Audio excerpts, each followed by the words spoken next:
جو محبت جن کے دل میں حضرت علی سے دامن کے تعلق سے تھی. اسی طرح سے ایک اور اعتراض کیا جاتا ہے اور صحیح بخاری کے حوالے سے. اچھا اس کو ذاکر بھی بڑے شبد و مت سے بیان کرتے ہیں اور جدید ذاکر بھی بڑے شبد و مت سے. بخاری کا حوالہ ہے, سنی کی سب سے بڑی کتاب کا حوالہ ہے. اس میں کیا ہے؟ حضرت ابو سعید خدری رضی اللہ عنہ کی روایت ہے. وہ کہتے ہیں کہ مسجد نبی کی جب تعمیر ہو رہی تھی تو ہمیں سے لوگ کیا ہے ایک ایک اٹھا رہے تھے اور حضرت عمار بن یاسر دو دو اینٹ اٹھا رہے تھے. آپ صلی اللہ علیہ وسلم نے دیکھا حضرت عمار بن یاسر کی پشت سے گرد آپ نے جھاڑی, پوچھا سب تو ایک ایک تم کا اجر کا طالب ہوں میں. فرمایا وہی عمار, افسوس عمار, تقتلہ الفئۃ الباغیہ, ایک باغی جماعت اس کا قتل کر دے گی.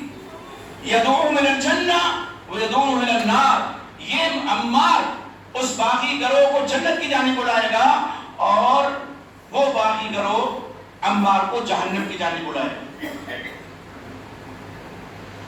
اب اس کو لے کر کے اپنی طرف سے پکھ لگائی گئی کہ باغی گروہ حضرت معاویہ کا تھا, تو یہ باغی گروہ کے سرغنہ تھے. حضرت عمار, اس لیے کہ حضرت عمار بن یاسر کس کی طرف تھے؟ حضرت علی رضی اللہ عنہ کی طرف سے.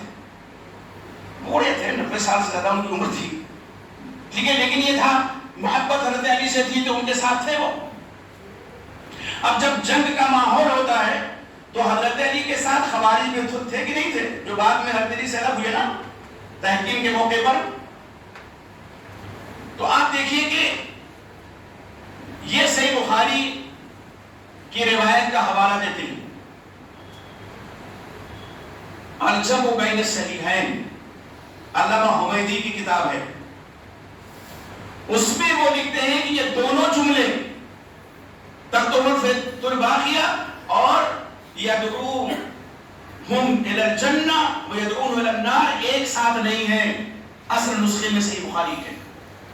فتح الباری اٹھا کے دیکھیے, حافظ رحمۃ اللہ علیہ نے امام حمیدی کا باقاعدہ یہ قول نقل کیا اور دیگر محدثین کا بھی قول نقل کیا ہے کہ ایک ساتھ یہ جملے دونوں موجود نہیں ہیں. اب آپ دیکھیے, کہتے ہیں حافظ رحمۃ اللہ علیہ وَعَلَمَ أَنَّ هَذِهِ الزِّيَادَةَ لَمْ يَذْكُرْهَا الْحُمَيْدِي, جان لو کہ یہ زیادتی جو ہے کہ وہ حضرت عمار جنت کی طرف بلائیں گے, وہ گروہ جہنم کی طرف بلائے گا, اس کا ذکر حمیدی نے نہیں کیا. فی الجمع الجمع بین الصحیحین وقال, اور حمیدی نے کیا فرمایا ان البخاری لم یذکرها اصلا, امام بخاری نے اس کو اصلا کوئی ذکر ہی نہیں کیا. حمیدی کون ہے؟ امام بخاری کے استاد عبداللہ بن زبیر جی کا نام ہے. تو آپ یہاں دیکھیں کہ صحیح بخاری کا حوالہ اور اس کا یہ حال ہے. آئیے ہم ایک لمحے کے لیے اس کو مان لیتے ہیں, لیکن اس سے مراد کون ہے؟ امام ابن بطال جو صحیح بخاری کے شارح ہیں, بڑی معتبر ان کی شرح ہے صحیح بخاری کی. وہ کہتے ہیں کہ یہ جو جملہ ہے انما یصح ذلک فی الخوارج, اس لیے کہ یہ خوارج کے بارے میں نے اس کا ذکر کیا اپنی کتاب کے اندر. دیکھیے پوری روایت سنا دیتے ہیں.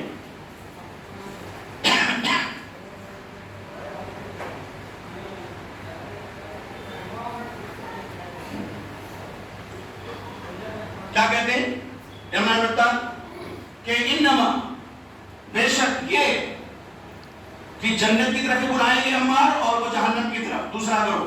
انما یصح ذلک فی الخوارج الذین بعث الیہم علی عمار لیدعوہم الی الجماعہ, وہ خوارج جن کی جانب حضرت علی نے حضرت عمار کو بھیجا تھا کہ وہ جماعت کی طرف لوٹ آئیں.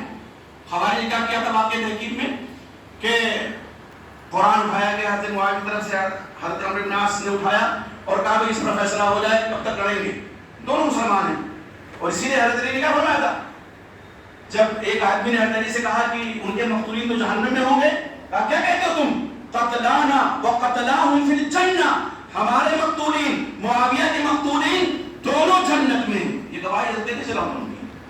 اب آپ یہ دیکھیے حضرت عمار کو حضرت علی نے بھیجا خوارج کی جانب. جب یہ ہوا قرآن میں فیصلہ ہوگا تو ایک حکم حضرت علی کی طرف سے حضرت ابو موسیٰ اشعری اور دوسرے حکم حضرت عبداللہ نے حضرت عمرو بن عاص حضرت معاویہ کی طرف سے تو حکم ہو گئے. ان لوگوں نے جو سبائی تھے بعد میں خارجی بنے, انہوں نے کہا نہیں ہم نہیں مانیں گے, نہ ابو موسیٰ اشعری کی مانیں نہ عمرو بن عاص کی, ہم دونوں کی نہیں مانیں گے. ان الحکم الا للہ, حکم تو صرف اللہ کا ہوگا, فیصلہ اللہ کا ہوگا. حضرت علی نے جب سنا کہ ابھی میرے ساتھ ساتھ یہ تھے, جنگ جمل میں بھی تھے, جنگ صفین میں بھی تھے, اور یہ کہہ رہے ہیں فرمایا کلمۃ حق نور اللہ غیر باطل, یہ جو کلمہ کہہ رہے ہیں حق ہے لیکن جو مراد لے رہے ہیں وہ باطل ہے.